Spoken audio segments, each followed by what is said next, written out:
Hello and welcome to Millie White Cooks. Today's comforting recipe is for my creamy and fragrant slow-cooked chicken or turkey pasanda curry, which is from my gluten-free and wheat-free, deliciously healthy Cooking for Two cookbook. Perfectly portioned for two, my lighter version of this traditionally rich recipe is just 526 calories per person and only 11 grams of saturated fat per portion.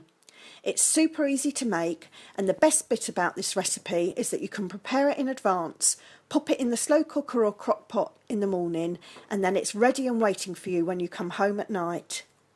You can find the links to my cookbook in the detail box below. We'll start by taking a quick look at the ingredients list. You'll need 225 grams or 8 ounces of skinless chicken or turkey breasts, which I've cubed into bite-sized pieces. 50 grams or 1/4 of a cup of dried chickpeas, which need to be soaked overnight in cold water. You'll need 45 grams or 1/3 of a cup of raw cashew nuts, and these need to be divided as you'll soak 3½ tablespoons of the cashews in cold water overnight as well. I've got a red onion and 2 red chillies. You can choose a mild variety like these or the smaller, more fiery ones depending on how hot you like your curry. And also 2 garlic cloves and a thumb-sized piece of fresh root ginger. In this little dish, I've got 1 teaspoon of garam masala spice blend, but you could use any mild curry powder that you have to hand, plus 1 teaspoon of ground coriander, 2 teaspoons of ground cumin, 1 teaspoon of ground turmeric, and ½ a teaspoon of reduced sodium salt. For our spices, we also need 1 teaspoon of fenugreek seeds, which will add a tangy, slightly bitter taste to the curry, plus some hot chilli sauce such as Tabasco. We're going to tenderise the meat overnight, and for this we'll need 120 ml or ½ a cup of Greek yoghurt, or you could use coconut milk yoghurt as a dairy-free alternative if required. I'm going to use 180 ml or 3/4 of a cup of reduced fat coconut milk, along with a small bunch of fresh coriander, alternatively called cilantro, and finally we'll need 1 teaspoon of oil, and I'm using rapeseed or canola oil. Don't forget to subscribe to my channel for lots more gluten-free recipes. Now let's get cooking.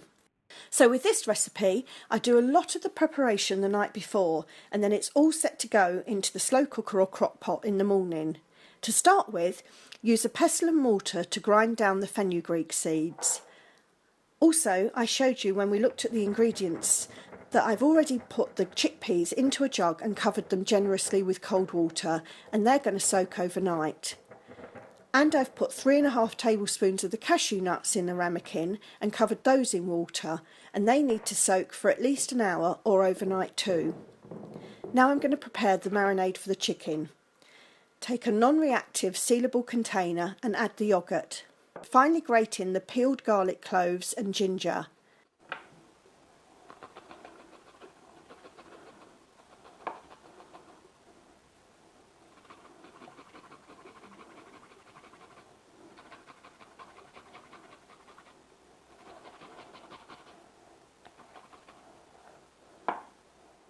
Add all of the ground spices.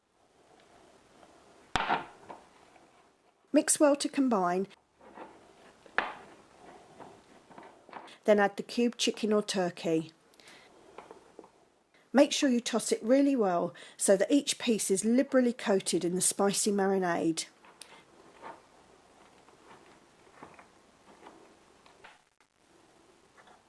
Seal and place in the fridge overnight. Make sure you wash your hands after working with the raw meat. Now the next bit you can either do in the evening or the following morning. I'm doing this in the evening so that nearly everything is ready to go in the morning. Peel the onion and cut it in half from top to bottom, then thinly slice.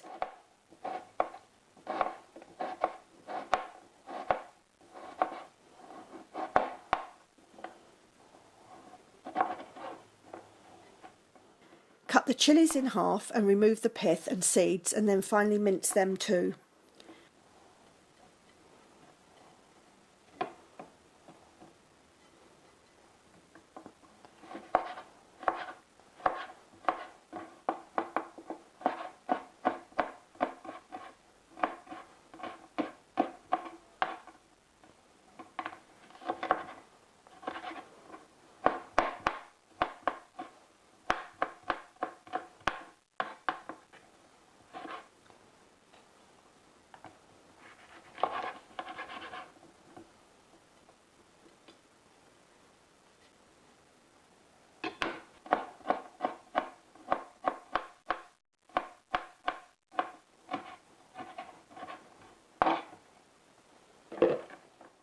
Separate the leaves from the stalks on the coriander or cilantro and store the leaves in a sealed container in the fridge. Finely chop the stalks.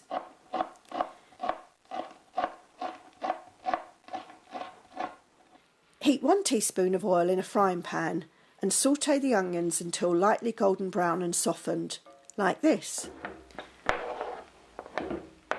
Then add the minced chilli and coriander stalks and cook for a further 1 minute.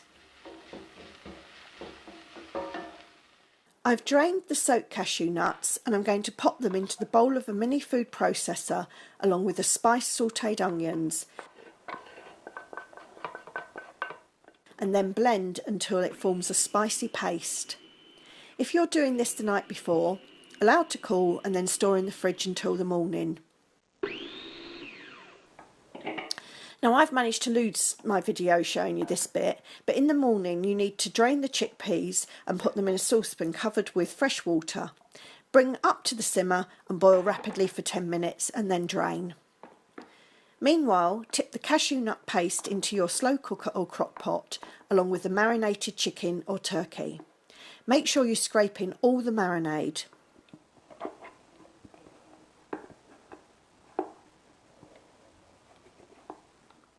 Pour over the coconut milk, plus 1 to 3 dashes of Tabasco sauce, and give everything a really thorough stir.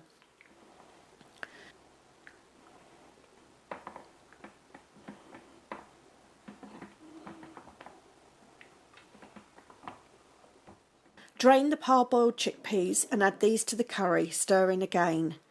Then simply cover with the lid and cook on low for 6 to 8 hours. Don't worry if you do not have a slow cooker, you can cook this instead in a low oven for 2 hours. Just preheat it to 140 degrees Celsius fan, 300 degrees Fahrenheit or gas mark 3.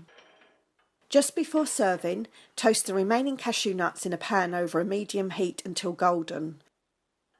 Mine are a little bit too golden. Allow them to cool and then roughly chop along with the coriander leaves that we reserved and mix them together.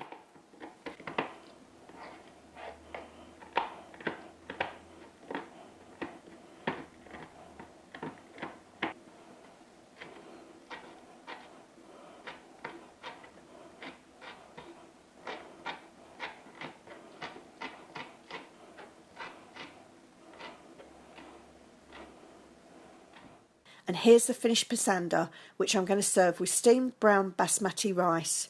The sauce is aromatic and unctuously rich, and the meat and chickpeas are beautifully tender and moist. Simply garnish with the herby nuts and serve. Just gorgeous. I hope you've enjoyed this video too. Please give it a thumbs up and subscribe if you have. This recipe is from my gluten-free and wheat-free, deliciously healthy Cooking for Two cookbook, available as a paperback or Kindle book from Amazon or as an ebook from iBooks, Nook or Kobo. You'll find all the links in the description box below, and I also have a quick video preview that you can watch too. You may also like to watch more videos in my gluten-free cooking series, such as my PRIMAVERA pesto pasto rice bowls, or for a sweet but not too naughty treat, my chocolate banana nut brownie bites. Or why not discover just how easy it is to make your own delicious and heart-healthy almond and cashew nut butter too. Thank you so much for your company. Please also let me know if you make this, or if you'd like to see a video of any other of my recipes, and bye for now.